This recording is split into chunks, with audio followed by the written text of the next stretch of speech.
Hi guys, you're welcome back to this channel. So today I'll be teaching us a different method of cutting your princess that's bustier, and I'll also be explaining to us how you can eliminate the bulge you normally have on your blouse or dress around the zipper.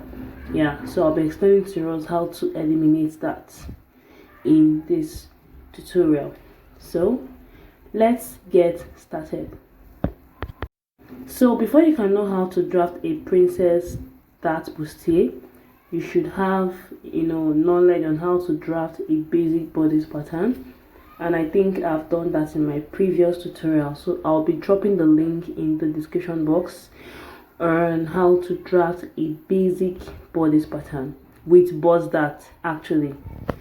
Okay, so as usual, the front bodice is longer than the back.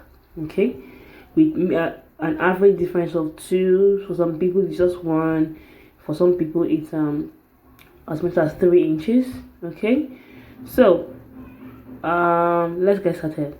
Okay, so what you do now is you're gonna mark half of your bust span. That is your nipple to nipple measurement, half of it. Okay, then next is to mark your measurements. Okay, so on the chest line, okay, chest line is here from shoulder to chest line, so you're going to be marking quarter of your bust circumference measurements on the chest line. Then on the waistline you're going to mark quarter of the waist circumference, then plus 2 inch. Okay, plus 2 inches for that intake. For instance, the waist I'm working with here is 28, so quarter of that is 7, then plus 2 inch, that's 9 inch. Then you now add 1 inch for side seam allowance. Okay, yeah, so I'm going to use my ruler now to connect together. So this is where the seam allowance stops, and this is where the original measurement is. Okay, so I will just shade that. Then next thing, I'm going to draw my bust dart on the bust point. Okay, so the width of my bust dart is the difference between my between my front and back body, which is 2 inches. So I'm just going to draw my bust dart like that. Okay, so I'm just shading the bust dart, okay, like that. Then next is to from my bust point, you're going to go down by 1 inch and come up by 1 inch, but it depends on your bust circumference actually. For bust 34, 36, you can do 1 inch up, 1 inch down. From bust 38 upwards, like 40, you can do 1/4 inch up, 1/4 inch down. If you're turning towards 42, you can do 1.5. You just keep increasing it with increase in the bust circumference. I'm just doing 1 by 1, 1 up, 1 down, because this particular measurement is for bust 36 inches. Okay, so I've marked 1 inch up, 1 inch down from the bust point. So next step is to find the midpoint from the shoulder line to the chest line. Okay, so my midpoint there is 3.5 there. Now I'm going to use my ruler to link that to the 1 inch above the bust point, like this. Okay, then I can now use my French curve to blend up. I'm trying to link this line to the bust point there, so I'll just blend up with my French curve like this. Okay, so I'm trying to blend up like I said. I'm sure some of us are used to a certain type of princess dart. So usually for the dart intake, you can share it on both sides of the bust span line, or you can just make it to be in one direction. Okay, so the one I'll do for this tutorial, I will be marking the dart intake on one side, on the side panel. Okay, so on the underbust, I'm going to be marking 2.5 inch instead of marking 1/4 inch on both sides of the bust span.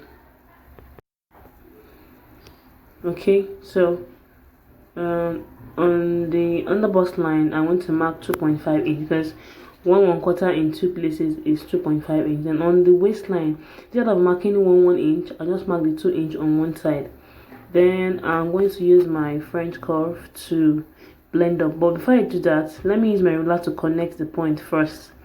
Okay, so I'll just link all the points together like this, and towards the 1 inch above the below the bust point, I beg your pardon. Now I'll use my French curve to blend up.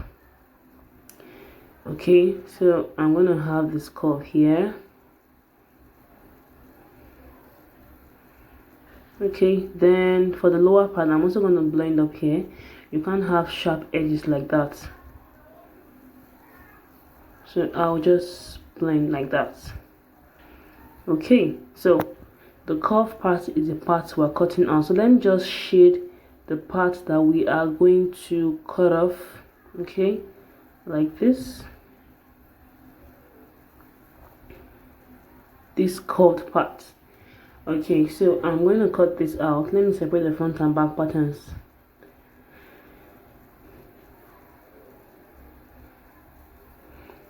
Okay, so before I do that, let me just quickly explain to us how to eliminate the back zipper bulge. So just a reminder, you can see that the 2 inches we added to the waistline has been taken care of from the bust that I want to be cutting out. Okay, so then plus seam allowance. Now for the zipper bulge that we normally experience, what you do is you're going to be adjusting the center back line. After drafting your normal back pattern with normal seam allowance, that allowance, everything normal, what you do now is on the waistline, I'm extending the chest, waist, and the shoulder lines. Okay, so the normal thing is to add 1 inch for zipper allowance straight down, but that way you're going to be having a bulge. So how to eliminate that? On the waistline, you're going to go in by 1 inch. Okay, and then I'll reshape the center back line. So this is now my center back line. Now in doing this, the waist measurements must have reduced by 1 inch. So after the seam allowance, I'll add another 1 inch to make up for the 1 inch that I'm taking out from this other side. I hope that wasn't confusing. So let me just redraw the line. Okay, so now this is not a new measurement. Then we can now add our zipper allowance, which is 1 inch. 1. Then from here to here, you're going to mark 1. From the neckline, you add 1. So if you look closely, you will see that the zipper allowance is not straight because our back is not straight either. So let me just connect this to the neckline like that. Then I'll blend up. So this is my zipper now. Okay, so you can blend up with your curve ruler or your pattern master, any curve ruler. Just blend up any sharp edges. Okay, so there, we are done with the back. Okay, it's as simple as that. Now going back to the front, I will now separate the front and the back pattern. Okay, then we can go ahead to continue with the front. So as you can see, the front is longer than the back, yeah, because of the bust dart. So by the time we fold in the bust dart now, it's going to be the same thing. Now to fold in the bust dart, you will need to do some blending, and we're supposed to have sort of an excess paper at the edge there. So I'll just join a little paper to the side seam here, okay, with my masking tape. So after I do that, by the time I fold my bust dart, okay, I would be able to blend properly. So let me extend my bust dart to the zipper side seam allowance, I beg your pardon. Okay, now by the time I fold my bust dart, you will find that the side seam has moved slightly. You can see you have a slight disalignment, so you need to blend up. You need to blend up this line. Okay,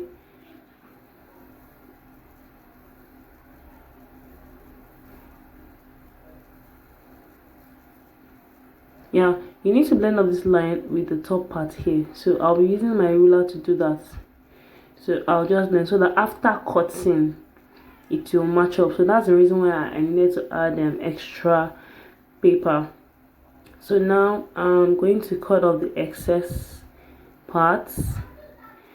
Okay, starting from the bust dart, I'm cutting it out. Then from the top here, I'm going to cut along this new line and then into the bust dart. then you should get your masking tape ready because we're going to be closing the bust dart. Okay, so now next I will cut the princess style line up till the bust point, and then I will close the bust dart. Now mind you, I'm cutting around the curved part. Okay, so this is it here. You can see the bust dart. So by the time you open the princess style line, the bust darts will automatically move to the armhole. So I'm just cutting off the unwanted part like so. So I'm going to use my masking tape to tape this like that. Okay, and then for the center panel, that's the other piece, I would be cutting off the excess that we do not need to. So this is the side panel for my bodice for the front here, and then here. So I'll also be trimming out the excess, that's this unwanted part. After trimming, this is what you're going to have like so. So next step is to go ahead and transfer this to your fabric. Make sure you add seam allowance to the neckline, the shoulder slant, and the inner inseam here. Okay, now for the padding is super easy. You're going to just pad the pieces like this. So I'll transfer to my fabric. Okay, so like I said, make sure you add seam allowance round. Okay, and that. So for the padding, we have different ways of padding your princess bustier. I've done a tutorial on how to cut your pad with your wadding. Okay, so this is the pattern here. You can see my seam allowance, and make sure you create a notch, okay, to indicate where the side seam terminates here. Okay, and then the armhole continues upward. So don't go and make a mistake when joining it. You need to create a notch with your scissors. Just create a little notch there. Okay, now for the padding, okay, this is how you're going to be padding the side like that. Then for the center piece, you could do it individually. Okay, the pad, no, for the side, the pad will start on the bust like that, and this is how it's going to look like. Then for the side, this is the second one. For the center piece, okay, you could cut the pad individually like I've done here, or you can cut the pad in full instead of this half one I cut. Okay, there are several ways of padding actually. Now after joining, this is what you're going to be having like so. So you can see it here, it's looking all nice and good. I hope you enjoyed this tutorial. Thank you so much for watching. Bye.